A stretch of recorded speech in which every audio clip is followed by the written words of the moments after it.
সুপ্রিয় দর্শক, সাজ্জাদ কাদিরের শুভেচ্ছা নিন।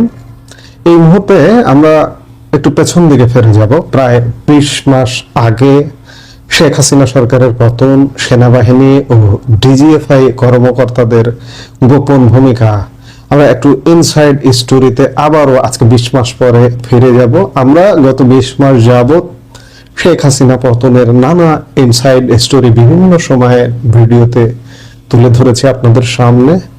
এখন আমরা আবারও আজকে একটা খবর বা স্টোরির আলোকেই কথা বলবো। বাংলাদেশের সিনিয়র জার্নালিস্ট এনায়েত কবির নর্থ ইস্ট ইন্ডিয়ার স্বনামধন্য গণমাধ্যম নর্থ ইস্ট নিউজে একটি একক অনুসন্ধানী স্টোরি করেছেন, এবং এটি বলতে পারেন যে সিরিজ একটা স্টোরি। সম্ভবত 8 পর্বে এটি প্রকাশিত হবে।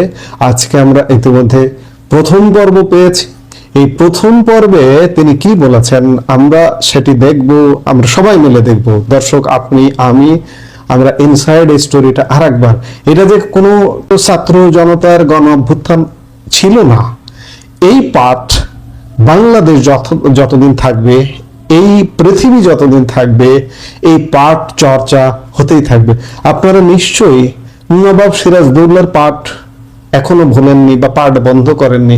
পৃথিবী যতদিন থাকবে ততদিন নবাবের পতনের সেই ষড়যন্ত্রের কাহিনী সারা পৃথিবী ব্যাপী ছড়িয়ে যাবে। ঠিক শেখ হাসিনা পতনের ষড়যন্ত্রের যে কাহিনী, সেই কাহিনী আজীবন চর্চা হবে। আমরা সেই চর্চায় ঢুকতে চাই। চলুন। 2024 সালের 5 আগস্ট বাংলাদেশে যা ঘটেছিল তা কেবল একটি অভ্যুত্থান ছিল না, বরং এর পেছনে ছিল পর্দার আড়ালের কিছু অভাবনীয় পরিকল্পনা। শেখ হাসিনা সরকারের পতন কি কেবল ছাত্রদের আন্দোলন ছিল, নাকি এর পেছনে সেনাবাহিনী এবং গোয়েন্দা সংস্থা ডিজিএফআই এর উচ্চপদস্থ কর্মকর্তাদের একটি কৌশলগত অবস্থান ছিল? উত্তর পূর্ব ভারতের প্রভাবশালী সংবাদ মাধ্যম নর্থ ইস্ট নিউজের একটি চাঞ্চল্যকর প্রতিবেদনের আলোকে আমরা বিশ্লেষণ করব সেই সিক্রেট রোল বা গোপন ভূমিকা সম্পর্কে। প্রতিবেদনের শুরুতেই বলা হয়েছে, শেখ হাসিনার পতন কোনো আকস্মিক ঘটনা ছিল না। যখন ছাত্র জনতার আন্দোলন তুঙ্গে, তখন সরকারের ভেতরে ভাঙন ধরতে শুরু করেছিল। নর্থ ইস্ট নিউজ দাবি করছে, সেনাবাহিনীর একটি অংশ এবং ডিজিএফআই এর বেশ কয়েকজন প্রভাবশালী কর্মকর্তা পর্দার আড়াল থেকে এমন এক পরিস্থিতি তৈরি করেছিলেন যাতে শেখ হাসিনা ক্ষমতা ছাড়তে বাধ্য হন। প্রতিবেদনে উল্লেখ করা হয়েছে, সেনাপ্রধান জেনারেল ওয়াকারুজ্জামান যখন বুঝতে পারলেন যে দেশের সাধারণ মানুষ এবং নিম্ন স্তরের সেনা সদস্যরা সরাসরি জনগণের ওপর গুলি চালানোর বিরুদ্ধে, তখন থেকে দৃশ্যপট বদলাতে শুরু করে। কিন্তু এর পেছনে মূল অনুঘটক হিসেবে কাজ করেছিল ডিজিএফআই এর কিছু গোপন মুভমেন্ট। প্রতিবেদনের প্রতিটি লাইন যদি আমরা বিশ্লেষণ করি, তবে দেখা যায় আন্দোলনের শেষ কয়েকদিন শেখ হাসিনাকে জানানো হয়েছিল যে পরিস্থিতি নিয়ন্ত্রণে, কিন্তু বাস্তবে গোয়েন্দা তথ্যের একটি বড় অংশ তার কাছে গোপন রাখা হয়েছিল। ডিজিএফআই এর ভেতরে থাকা কিছু অফিসার যারা দীর্ঘদিন ধরে সিস্টেমের পরিবর্তন চাইছিলেন, তারা সরাসরি আন্দোলনকারীদের দমনে অনিচ্ছা প্রকাশ করেন। নর্থ ইস্ট নিউজের মতে 5 আগস্ট সকালে যখন লং মার্চ টু ঢাকা কর্মসূচি শুরু হয়, তখন গোয়েন্দা কর্মকর্তারা রিপোর্ট দেন যে জনস্রোত ঠেকানো এখন অসম্ভব। এই মিথ্যা বা অতিরঞ্জিত ভয় নয়, বরং মাঠ পর্যায়ের কঠোর সত্যটি শেখ হাসিনাকে এমনভাবে শোনানো হয়েছিল যেন তিনি মানসিকভাবে ভেঙে পড়েন। সেনাবাহিনী পরিষ্কার জানিয়ে দিয়েছিল তারা বেসামরিক জনগণের ওপর কোনো ম্যাসাকার বা গণহত্যা চালাতে পারবে না। আজকের পর্বের এই স্টোরিটির খুব গুরুত্বপূর্ণ অংশ হলো সেই 45 মিনিটের আলটিমেটাম। প্রতিবেদনে বলা হয়েছে, সেনাবাহিনীর শীর্ষ কর্মকর্তারা যখন শেখ হাসিনার বাসভবন গণভবনে পৌঁছান, তখন পরিস্থিতি ছিল চরম উত্তেজনার। ডিজিএফআই এর কর্মকর্তারা কৌশলে শেখ হাসিনার ঘনিষ্ঠ সহযোগীর থেকে তাকে বিচ্ছিন্ন করে ফেলেন।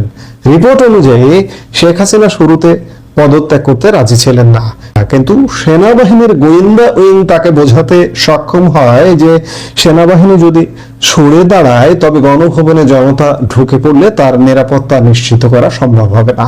এখানে গুরুত্বপূর্ণ ভূমিকা পালন করেছিলেন কিছু তরুণ অফিসার এবং ব্রিগেডিয়ার জেনারেল পদমর্যাদার কর্মকর্তারা, যারা সেনা প্রধানকে ক্রমাগত চাপে রেখেছিলেন যেন কোনোভাবেই সাধারণ মানুষের ওপর রক্তপাত না হয়।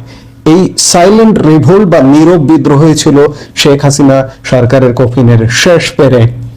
নর্থ ইস্ট নিউজ আরো ইঙ্গিত দিয়েছে যে এই পুরো প্রক্রিয়ায় প্রতিবেশী দেশের গোয়েন্দা সংস্থাগুলো এবং পশ্চিমা বিশ্বের কিছু সংকেত গুরুত্বপূর্ণ ছিল।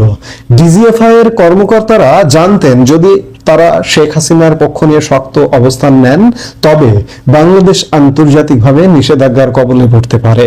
সেনাবাহিনীর কর্মকর্তাদের এই গোপন ভূমিকা মূলত একটি পেশাদার অবস্থান ছিল নাকি রাজনৈতিক পরিবর্তনের অংশ তা নিয়ে বিতর্ক থাকতে পারে। তবে প্রতিবেদনের সার কথা হলো 5 অগাস্টের নাটকীয় পতন কেবল রাজপথের শক্তিতে হয়নি, বরং ক্ষমতার ভেতর মহলের অর্থাৎ ডিজিএফআই ও সেনাবাহিনীর কৌশলী হাত বদল এই পতনকে ত্বরান্বিত করেছিল।